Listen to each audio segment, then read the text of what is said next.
Welcome back students. ધોરણ 9 વિષય વિજ્ઞાન ચેપ્ટર છે 9મું આપણું બળ અને ગતિના નિયમો. બળ અને ગતિના નિયમો થોડુંક રિવાઇઝ કરી દઈએ જે ફર્સ્ટ લેક્ચરની અંદર આપણે ભણ્યા હતા. તો પહેલાં તો આપણે શું જોયું હતું કે ચેપ્ટર નંબર 8 આપણે જે ભણી ગયા ગતિ. તો ગતિ શું હતી કે કોઈ પદાર્થ એના પર જો કોઈ બળ લગાડવામાં આવે તો એ શું કરે છે, પોતાની અવસ્થા બદલે છે, એટલે કે એ ગતિમાં આવે છે. જો સ્થિર હોય તો સ્થિર અવસ્થામાં જો બાહ્ય બળ કોઈ લાગતું હોય તો એ શું કરે છે, પોતાની જગ્યા બદલે છે, એટલે કે એને શું કહી શકીએ આપણે, એ ગતિમાં આવે છે. એટલે કે સમયની સાથે પદાર્થે પોતાની અવસ્થામાં કોઈ ફેરફાર કર્યો હોય તો એને આપણે શું કહીએ છીએ, ગતિ. હવે ત્યારે આપણે ગતિ સમજાતા ત્યારે બળની વિશેષ એની અંદર બળ વધારે બધું ભાગ ભજવતું હતું. કેમ? કારણ કે પદાર્થ જ્યારે ગતિમાં આવે છે ત્યારે શું થાય છે, એના પર કોઈક એવો બળ લાગતું હોય છે જેના કારણે એ ગતિમાં આવતું હોય છે. તો આ બળ શું છે, તો આપણે કોઈ પદાર્થને ખેંચવો અથવા તો એને ધક્કો મારવો અથવા તો એના પર આઘાતી બળ લગાડવું. આઘાતી બળ એટલે શું કહી શકીએ આપણે એને, ટૂંકા ગાળાનું કોઈ બળ, જેમ કે આપણે હોકીના ઉદાહરણ દ્વારા સમજ્યા હતા. તો એ બળને શું કહે છે, આઘાતી બળ. તો આ રીતે બળની કોઈ ચોક્કસ વ્યાખ્યા નથી, પણ આપણે જે વસ્તુ સમજ્યા એને આપણે બળની વ્યાખ્યા તરીકે સમજી શકીએ કે જેમ કે ધક્કો મારે કોઈ વસ્તુને અને એ વસ્તુ જ્યારે ગતિમાં આવે છે તો આપણે એ ગતિમાં આવેલી વસ્તુને એવું કહી શકીએ કે એના પર કોઈક બળ લાગે છે કે જેના દ્વારા એ શું કરે છે, પોતાની અવસ્થામાં ફેરફાર કરે છે. એટલે કે કોઈ પદાર્થ પર ગતિમાન કોઈ પણ પદાર્થને આપણે જ્યારે બાહ્ય બળ લગાડીએ છીએ ત્યારે એ પદાર્થ એનું પરિમાણ બદલે છે અને શું કરે છે, બીજી વસ્તુ એનો પોતાનો આકાર પણ બદલાઈ જાય છે. એટલે કે બળ લાગતા કોઈ પણ પદાર્થનું પરિમાણ અને પોતાનો આકાર બંને વસ્તુ શું થાય છે, ચેન્જ થાય છે. બીજી વસ્તુ આપણે શું સમજ્યા હતા, સંતુલિત અને અસંતુલિત બળો. યાદ કરો, આપણે એક્સ અને વાય બે છેડે કોઈક વ્યક્તિઓ ઊભા હતા, વચ્ચે કોઈક વસ્તુ પડી હતી. તો શું થાય છે, સંતુલિત બળની અંદર જ્યારે એક્સ તરફથી કોઈ બળ વધારે પડતું લાગશે તો પદાર્થ કઈ સાઈડ ખસવાનો, ડાબી બાજુ, એટલે કે એક્સ તરફ ખસે છે. હવે એ જ રીતે એ પદાર્થ પર જો વાય તરફ લાગતું બળ વધુ પડતું હશે તો પદાર્થ ક્યાં ખસવાનો, વાય તરફ ખસવાનો. પરંતુ જો બંને સાઈડ એટલે કે એક્સ અને વાય બંને સાઈડથી લાગતું બળ જો એક સમાન હોય તો પદાર્થ પોતાની અવસ્થા એટલે કે પોતાની જે જગ્યા છે એ છોડવાનો નથી. એટલે કે બંને બાજુ લાગતું બળ કેવું છે, સમપ્રમાણમાં, એટલે કે સરખું સમાન બળ એના પર લાગે છે. તો શું થઈ જશે, પદાર્થ પોતાનું અવસ્થા બદલશે નહીં. તો સંતુલિત બળની જો વ્યાખ્યા આપવી હોય તો શું કહી શકીએ આપણે કે જો કોઈ પદાર્થ પર સંયુક્ત બળ એક્સ અને વાય બંને બળ સાથે લાગે છે તો આપણે શું કહીએ એને, સંયુક્ત બળ. તો સંયુક્ત જો કોઈ પદાર્થ પર સંયુક્ત બળની અસર હેઠળ એ પદાર્થ પોતાની અવસ્થામાં કોઈ ફેરફાર ન કરે તો આપણે એને શું કહીએ છીએ, સંતુલિત બળ. એટલે કે એક સરખું બળ એની અંદર લાગ્યું ત્યારે એ પોતાની અવસ્થા બદલતું નથી, તો એને આપણે શું કહીએ છીએ, સંતુલિત બળ. એ જ રીતે જો અસંતુલિત બળની વ્યાખ્યા આપવી હોય તો આપણે શું આપી શકીએ કે જો કોઈ પદાર્થ પર સંયુક્ત બળ લગાડવામાં આવે અથવા તો સંયુક્ત બળની અસર હેઠળ પદાર્થ પોતાની અવસ્થામાં ફેરફાર કરે અથવા તો ફેરફાર થાય તો તેના પર લાગેલા બળને શું કહેવાશે, અસંતુલિત બળ. તો આ બે વ્યાખ્યાઓ વિશે આપણે સમજ્યા હતા. એટલે કે ઇન શોર્ટ સંતુલિત બળ અને અસંતુલિત બળની વિશેષ માહિતી આપણે લીધી હતી ગયા લેક્ચરની અંદર. હવે આ જે બે બળ લાગે છે એની સાથે ત્રીજું પણ એક બળ લાગતું હોય છે જે હતું ઘર્ષણ બળ. એટલે કે કોઈપણ પદાર્થની જે ગતિ છે એનું વિરોધી જે બળ લાગે છે એને આપણે શું કહીએ છીએ, ઘર્ષણ બળ. અને એ હંમેશા કેવું હોય છે, અસંતુલિત બળની વિરુદ્ધ દિશામાં લાગતું હોય છે. તમે બસમાં બેઠા હોવ અને જ્યારે બસ શરૂઆત થાય છે એટલે કે બસ જે દિશામાં ગતિ કરે છે એની વિરુદ્ધ દિશામાં તમને ધક્કો લાગતો હોય છે, અથવા તમે જ્યારે બ્રેક મારો છો, ચાલુ ગતિ હોય, ટુ વ્હીલર હોય યા તો ફોર વ્હીલર હોય, તમે જ્યારે ચાલુ ગતિમાં હો જો બ્રેક લાગવામાં આવશે તો તમે કઈ સાઈડ ઝૂકવાના, પાછળની બાજુ. તો આ જે બળ લાગે છે એને આપણે શું કહીએ છીએ, ઘર્ષણ બળ. હવે આજે આપણે સમજવાનું છે, આ ફર્સ્ટ લેક્ચરની વાત થઈ, થોડુંક રિવાઇઝન થયું, અને આજે જે સમજવાનું છે આપણે છે ગતિનો પ્રથમ નિયમ. તો ગતિનો પ્રથમ નિયમ કોને આપ્યો અને એની વિશેષ સમજૂતી આપણે આ લેક્ચરની અંદર મેળવવાની છે. તો ગતિનો પ્રથમ નિયમ.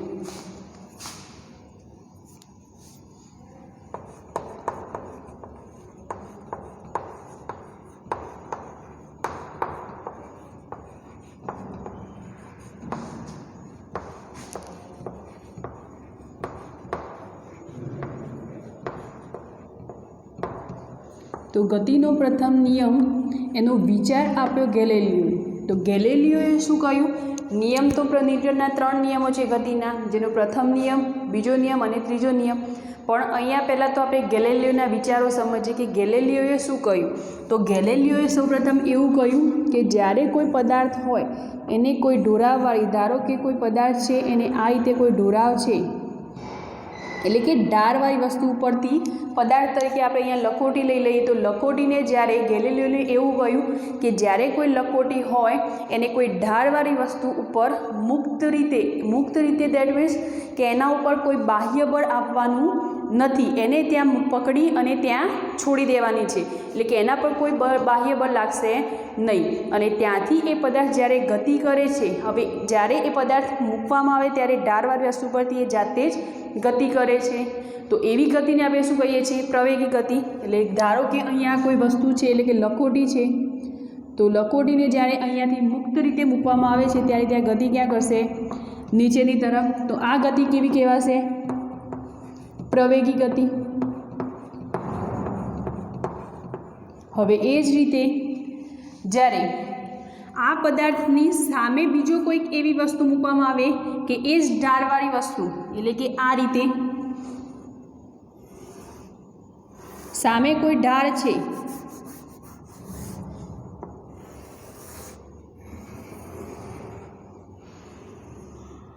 તો પદાર્થ શું કરશે?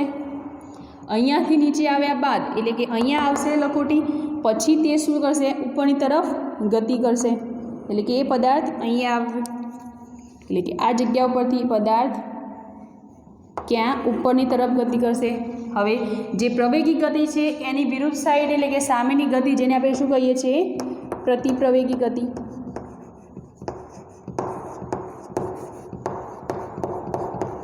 આ ગતિ કેવી કહેવાશે? પ્રતિપ્રવેગી। તો ગેલિલિયો એવું કહે છે કે કોઈપણ પદાર્થ, એટલે કોઈપણ પદાર્થને જ્યારે મુક્ત ગતિ એટલે કે બાહ્ય બળ વગરની ગતિ કરવામાં આવે, એટલે કે પદાર્થને મુક્ત રીતે જો છોડવામાં આવે તો સામેનો જે ઢાર બને છે, સામે જે ઢોળાવ છે ત્યાં આગળ શું થશે? એ એટલી જ ઊંચાઈ મેળવવા માટે ટ્રાય કરશે અને એટલી જ ઊંચાઈ એ મેળવે છે, એટલે કે સરખી ઊંચાઈ ધરાવતી કોઈ આ રીતની વસ્તુ લઈ લઈએ આપણે,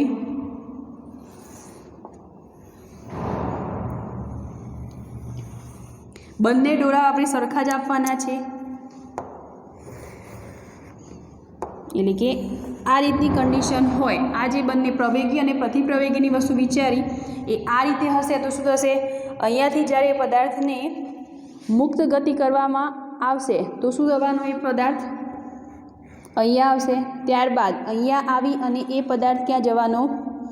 અહીંયા ઉપર, એટલે ક્યાં સુધી પહોંચશે? છેક આટલે સુધી, એટલે કે જે ઊંચાઈ પરથી આપણે છોડ્યો છે એ જ ઊંચાઈ સામે મેળવવા એ પ્રયત્ન કરશે। આ વિચાર કોને આપ્યા? ગેલિલિયોએ।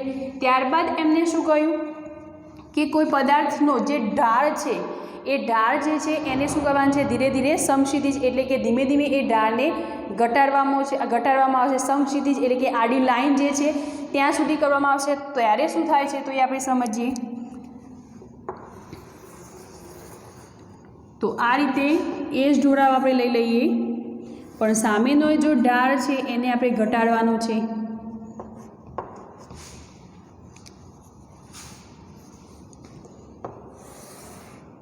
તો પહેલો ઢાળ હતો આટલો, ત્યારબાદ ધીમે ધીમે આ ઢાળ જે છે એને ઘટાડવાનો છે અને સીધો એક સમક્ષિતિજ બનાવવાનો થશે।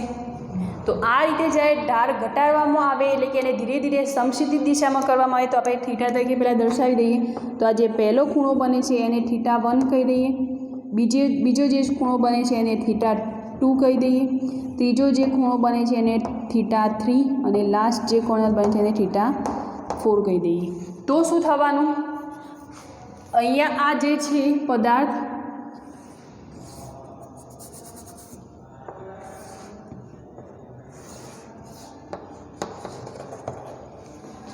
તો જ્યારે પદાર્થને અહીંયાથી, એટલે કે લખોટીને જ્યારે અહીંયાથી મુક્ત રીતે જો છોડવામાં આવશે તો શું થશે? એ પહેલાં તો ગેલિલિયોએ કહ્યું કે એ પોતાની જે મેન ઊંચાઈ જ્યાંથી આપણે રગડાવી છે એટલી જ ઊંચાઈ મેળવવા પ્રયત્ન કરશે, એટલે કે આ પહોંચશે ક્યાં? અહીંયા।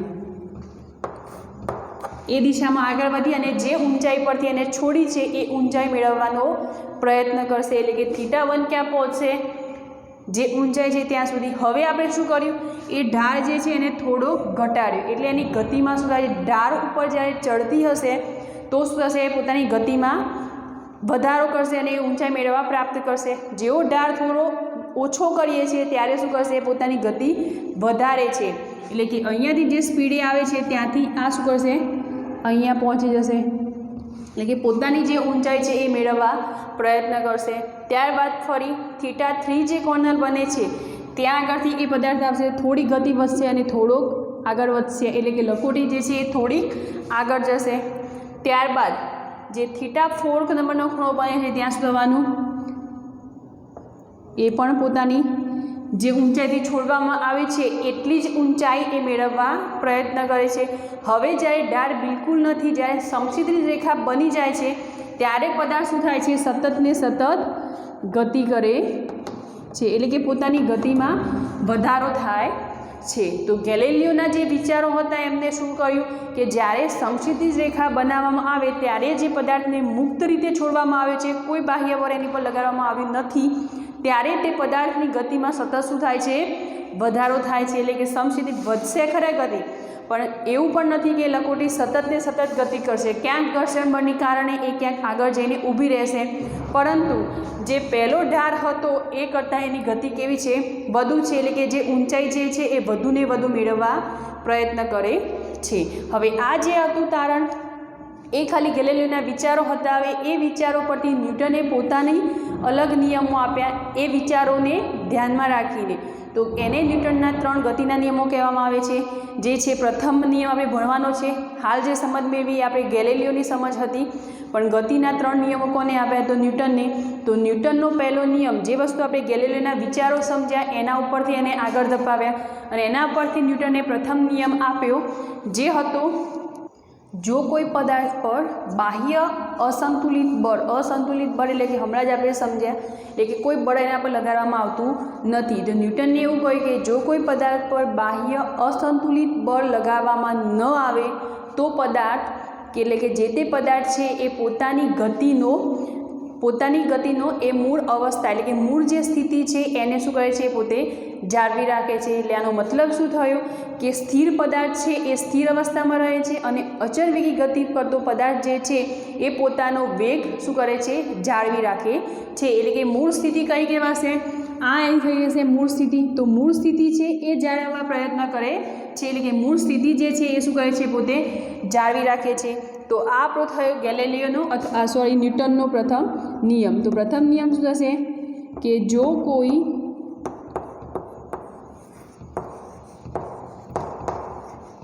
પદાર્થ પર બાહ્ય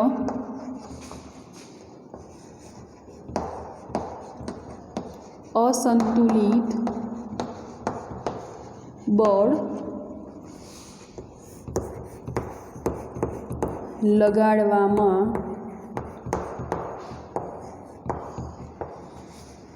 ન આવે તો તે પદાર્થ પોતાની ગતિનો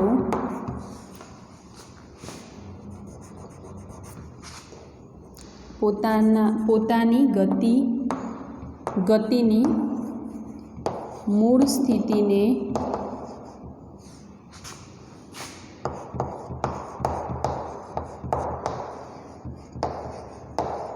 જાળવી રાખે છે.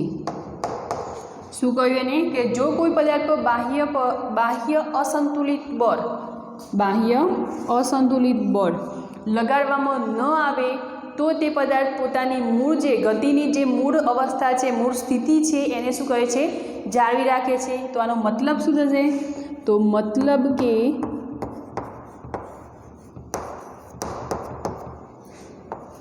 પદાર્થ સ્થિર સ્થિતિમાં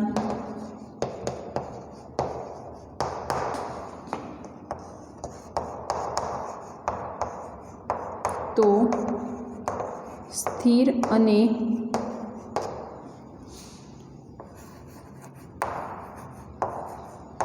અચળ વેગી ગતિ કરતો પદાર્થ પોતાની અથવા તો પોતાનો વેગ જાળવી રાખે છે।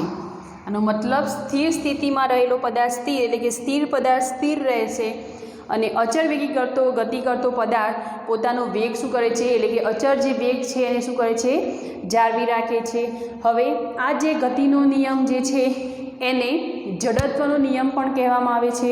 તો જડત્વના નિયમને આધારે આ જે નિયમ ભણે આપણે ગતિનો એના 3 પ્રકાર પડે છે। તો એ આપણે સમજીએ કે જડત્વના 3 પ્રકાર કયા છે। તો જડત્વના પ્રકાર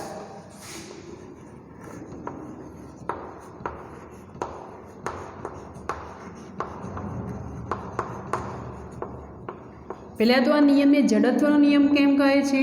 તો આની અંદર જે વસ્તુ સર્જાય છે અહીંયા આપણે એનો મતલબ શું લખ્યો કે પદાર્થ સ્થિર સ્થિતિમાં હોય તો એ સ્થિર એટલે કે સ્થિર પદાર્થ હંમેશા સ્થિર રહે છે અને અચળ વેગી કરતો પદાર્થ અચળ વેગી ગતિ પોતાની જાળવી રાખે છે। તો અચળ વેગી ગતિ કરતો પદાર્થ પોતાની અચળ વેગી જે ગતિ જાળવી રાખે છે એને જડત્વ કહે છે કે એ પ્રકૃતિ જે સર્જાય છે એને શું કહેવામાં આવે છે? જડત્વ। તો જડત્વનો આના આધારે પ્રકાર એના પડે છે। તો પહેલો છે સ્થિર પદાર્થ, એની અંદર જ ભાગ પાડીએ આપણે। શું થશે પહેલો એનો? સ્થિર સ્થિતિનું જડત્વ।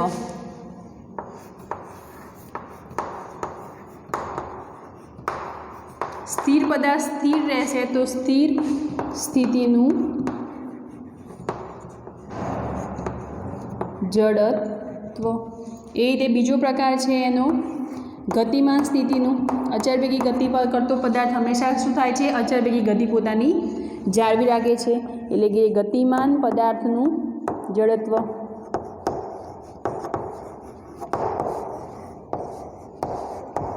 અને ત્રીજું છે દિશાનું જડત્વ। સમજાવો કે દિશાનું જડત્વ શું હોય છે? અહીંયા આપણે કહ્યું કે અચળ વેગી ગતિ કરતો પદાર્થ પોતાની ગતિ જાળવી રાખે છે। તો અચળ વેગી ગતિ એટલે કે તમે નાનપણમાં કદાચ રમ્યા હો તો ટાયર હોય, કોઈ વ્હીલ હોય અને એને તમે જ્યારે કોઈ લાકડી વડે ફેરવતા હો તો ક્યાંક વળાંક આવશે, તમે શું કરશો? એને થોડોક લાકડીની મદદથી તેને હાથમાં લઈને તમે આમ ફેરવતા નથી, એની ગતિ પોતાની ચાલુ જ હોય છે અને લાકડીની મદદથી સહેજ એને તમે વળાંક આપશો તો એ ઓટોમેટિક શું થશે? વળી જશે। તમે એને ઊંચું કરી અને એ દિશામાં મૂકતા નથી, શું કરો છો તમે? સહેજ એને લાકડીનો એ રીતે આમ ઢોળાવ આપો, વળાંક આપશો એટલે ઓટોમેટિક શું થશે? ટાયર વળી જશે। તો એ શું છે કે દિશાનું જડત્વ એટલે કે દિશા પણ બદલે છે, પોતાની ચાલુ ગતિમાં એ દિશાનો શું કરે છે? બદલે છે। જેમ કે તમે 2 વ્હીલર ચલાવતા હો અને વળાંક આવશે તો તમે શું કરશો? એને થોડુંક વાળશો એટલે એ શું થશે? વળી જશે, બંને વ્હીલ છે એ દિશામાં વળી જવાના। ક્લિયર? તો આ દિશાનું જડત્વ પણ એની અંદર હોય છે। તો પહેલો આપણે જોઈએ કે સ્થિર સ્થિતિનું જડત્વ। તો ઉદાહરણ દ્વારા આપણે સમજીએ કે સ્થિર સ્થિતિ એનું જડત્વ કઈ રીતે હોય છે। તો તમે ઘણીક વાર બસની અંદર બેઠા હશો ત્યારે જ્યારે બસ એકદમ ઊભી રહેલી હોય એટલે કે સ્થિર અવસ્થામાં હશે ત્યારે શું થશે કે જ્યારે બસ સ્થિર અવસ્થામાં હોય અને એની અંદર તમે બેઠેલા હો, તમારી માઇન્ડ ક્યાં સેટ થયેલું છે? સ્થિર અવસ્થામાં, એટલે કે તમે પોતે કેવા છો? સ્થિર છો। પણ જેવો ડ્રાઈવર એ બસને ઉપાડશે એટલે કે બસને જ્યારે ચાલુ કરશે અને જેવી બસ આગળ વધશે એવો તમને ધક્કો ક્યાં લાગશે? પાછળની બાજુ, એટલે કે જે બસ જે ગતિમાં છે એની વિરુદ્ધ બાજુમાં તમને ધક્કો લાગશે એટલે કે જે સ્થિર અને પછી ગતિમાં આવશે એટલે કે સ્થિર સ્થિતિનું જે છે તમે સ્થિર છો પછી તમારો માઇન્ડ સેટ કરે છે, જ્યારે બસ રનિંગમાં હશે તમે બહાર જોશો તો બધી જ વસ્તુ તમને કેવી લાગશે? ગતિમાં। આપણે ગતિનું ચેપ્ટર ભણ્યા ત્યારે પણ આ ઉદાહરણથી સમજ્યા હતા। તો જ્યારે ચાલુ બસ હશે ત્યારે તમે બહાર જોશો તો બધી વસ્તુ ગતિમાં। તો જ્યારે બસ ઉપડે છે એ પહેલાં તમારું માઇન્ડ ક્યાં સેટ થયેલું હતું? સ્થિર અવસ્થામાં। બસ જ્યારે ઉપડી અને રનિંગમાં આવે છે ત્યારે પછી તમારું માઇન્ડ ક્યાં સેટ થાય છે કે આપણે પોતે ગતિમાં છીએ। તો સ્થિર સ્થિતિનું જડત્વ, તો એનું ઉદાહરણ સમજવું હોય તો શું થશે? પહેલું કે મોટર કારની શરૂઆત,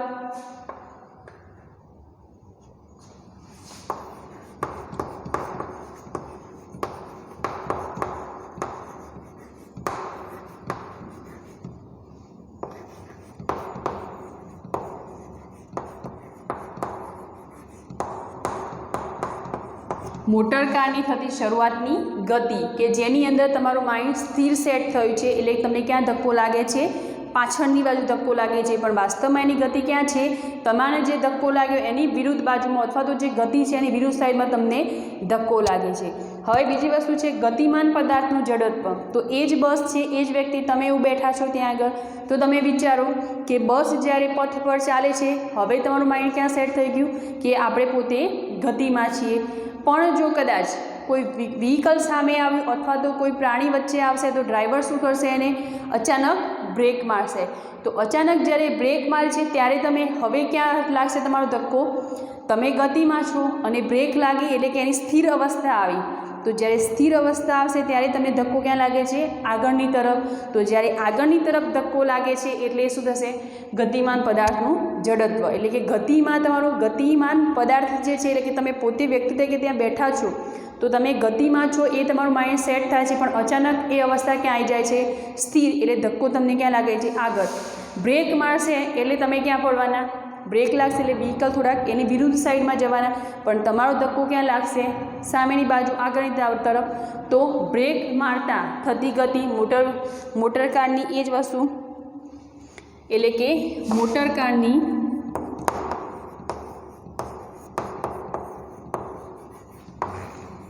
બ્રેક માર્યા પછીની ગતિ. તો પછીની ગતિ ક્યાં હશે તમારી? આગળની તરફ. બ્રેક મારવી એટલે કે થોડુંક પાછળની તરફ લાગશે, એટલે વ્હીકલ સ્ટોપ થવા માટે થોડુંક પાછળ ધક્કો લાગશે, પણ તમને ધક્કો ક્યાં લાગવાનો? આગળની તરફ. ક્લિયર? તો આ થઈ ગઈ ગતિમાનનું પદાર્થનું જડત્વ. બીજું હતું સ્થિર સ્થિતિનું જડત્વ. હવે નવી વસ્તુ છે દિશાનું જડત્વ. એ જ મોટરકાર લઈ લઈએ આપણે. હવે મોટરકારમાં બેઠા છીએ, આપણી ગતિ એ જ છે, ચાલુ જ છે, પણ કોઈક વળાંક આવ્યો તો જ્યારે ડ્રાઈવર સપોઝ ડાબી બાજુ વળાંક આવ્યો તો એ પોતે ક્યાં વાળશે? ડાબી બાજુ. તો ડાબી બાજુ જ્યારે વળાંક લેશે ત્યારે તમને ધક્કો ક્યાં લાગવાનો? એની વિરુદ્ધ સાઈડમાં, એટલે કે તમે જમણી બાજુ થોડાક ઝૂકશો. પણ જો એ ડ્રાઈવર જમણી બાજુ એનો વળાંક લે છે તો જમણી બાજુ જ્યારે ફેરવશે ત્યારે તમારો ધક્કો ક્યાં લાગશે? ડાબી બાજુ. એટલે કે દિશાનું જડત્વ ક્યાં જળવાય છે? જે દિશામાં ગાડી અથવા મોટરકાર વળે છે એની વિરુદ્ધ સાઈડમાં લાગતો ધક્કો, તો એ શું થશે? દિશાનું જડત્વ. તો દિશાનું જડત્વ માટે આપણે શું લખી શકીએ? વળાંક લેતા સમયની મોટરકાર છે, મોટરકારની વળાંક લેતા સમયની ગતિ. તો એ ગતિ ક્યાં હશે? જે દિશામાં વળાંક લીધો એની વિરુદ્ધ સાઈડમાં હશે. તો આ ત્રણ વસ્તુ જડત્વના પ્રકાર આપણે સમજ્યા. કયા હતા? પહેલાં તો સ્થિર સ્થિતિનું જડત્વ, ગતિમાન પદાર્થનું જડત્વ અને દિશાનું જડત્વ. ક્લિયર થઈ ગયું? રિવિઝન કરીએ ફરી એકવાર. તો આપણે આજે ગતિનો પ્રથમ નિયમ, તો ગતિના પ્રથમ નિયમની અંદર ગેલેલિયોએ પોતાના વિચારો રજૂ કર્યા. તો એમને શું કહ્યું કે કોઈપણ પદાર્થને બાહ્ય બળ આપ્યા વગર, એટલે કે મુક્ત ગતિ જ્યારે કરવામાં આવે ત્યારે એ પદાર્થ પોતાની જે ઊંચાઈ પરથી એને છોડવામાં આવે છે એ ઊંચાઈ એ ઢાળ ઉપર મેળવવા પ્રયત્ન કરે છે. ત્યારબાદ એમણે શું કહ્યું કે ધીમે ધીમે જો એ ઢાળને ઘટાડવામાં આવશે તો એ પોતાની ગતિ સતતને સતત શું કરે છે? વધારે છે. પહેલાં એ પ્રવેગી ગતિ કરે છે, ત્યારબાદની ગતિ એ કઈ કહેવાશે? આપણે પ્રતિપ્રવેગી ગતિ.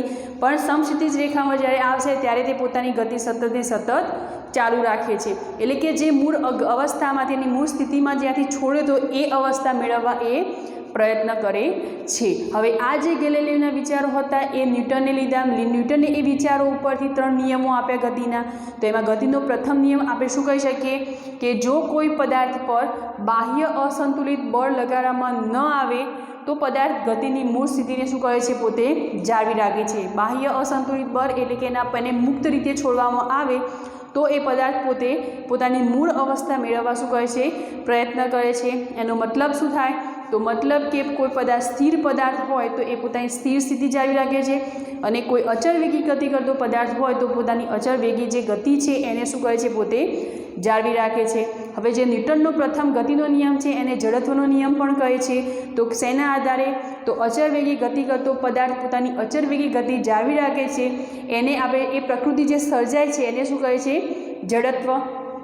એના આધારે જડત્વના 3 પ્રકાર પડે છે. એક તો સ્થિર સ્થિતિનું જડત્વ, ગતિમાન પદાર્થનું જડત્વ અને દિશાનું જડત્વ. તો સ્થિર સ્થિતિનું જડત્વ આપણે બસના ઉદાહરણ દ્વારા સમજ્યા કે સ્થિર સ્થિતિ એટલે કે આપણું માઇન્ડ સ્થિર સ્થિતિમાં સેટ થયેલું હોય અને અચાનક ગતિમાં આવશે ત્યારે જે ધક્કો સર્જાય છે એટલે કે પાછળની બાજુ જે ધક્કો લાગે છે એ કઈ અવસ્થા કહેવાય? સ્થિર સ્થિતિનું જડત્વ. હવે એ જ રીતે ગતિમાન, તો જ્યારે ડ્રાઈવર ચલાવતો હોય અને સામે કોઈ પ્રાણી આવી જાય અથવા તો કોઈ વ્હીકલ આવી ગયું અને અચાનક બ્રેક મારે છે તો ધક્કો ક્યાં લાગે છે આપણને? આગળની તરફ. તો એ શું થઈ ગયું? ગતિમાન પદાર્થ. એટલે એ જ ટાઈમ આપણું માઇન્ડ ક્યાં સેટ થયેલું હતું? ગતિમાં.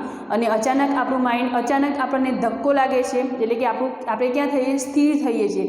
એટલે ગતિમાનમાંથી સ્થિર અવસ્થામાં આવીએ એટલે ગતિમાન પદાર્થનું જડત્વ. બીજી વસ્તુ દિશાનું જડત્વ, એટલે જ્યારે કોઈ વળાંક આવે છે અને એ જ્યારે ટર્ન મારે છે તો એની વિરુદ્ધ સાઈડ આપણને શું લાગે છે? ધક્કો લાગે છે.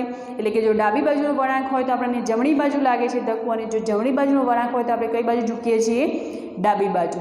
તો આ હતા જડત્વના 3 પ્રકાર અને એ સાથે ગતિનો પ્રથમ નિયમ. આપણે આજનું લેક્ચર આટલે સુધી રાખીએ છીએ. નેક્સ્ટ વિડીયોની અંદર આપણે આની અંદર આગળ વધીશું. Thank you.